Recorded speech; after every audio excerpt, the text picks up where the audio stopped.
If you're trying to play Smash competitively, there are two schools of thought. Solo main to focus in on a character's specific strengths and weaknesses and learn them so well that your adaptation to situations is fundamentally strong, or have multiple characters to your main called secondaries that allow you to change mindset and game plan easier while having more coverage for good matchups. I'll give you guidance in which method I prefer if you're just getting into the game. Let's begin. I'm going to be straight up here. As a beginner, it's important to have fun with the game to give yourself the opportunity to get hooked on the game.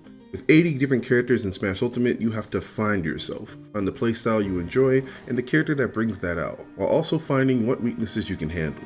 Some can accept a gimpable recovery in exchange for a giant sword, some can handle being stubby if it means they do a ton of damage when they do get in. It's hard to find that perfect character, but beginners need the time to experiment and find what they like.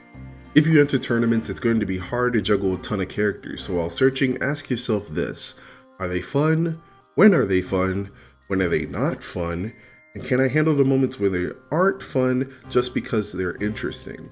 The only way to truly answer those questions is to find out exactly how you feel when you win and find out how you feel when you lose. In my experience, when I win and it was fun to play and I feel smart about how I played, I know I enjoyed the character. But when I lose, and if I feel like it was my fault or that I know I could have done something better, that's how I know they are my future.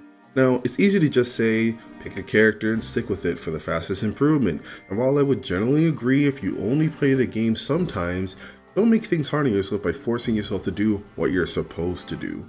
With enough thinking and time in mind, you can divide your time and learn the game and how it works with multiple characters.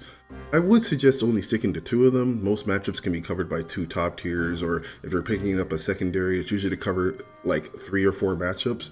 But since you are in an experimental phase, this will make things harder for you until you actually know what matchups you need secondaries for.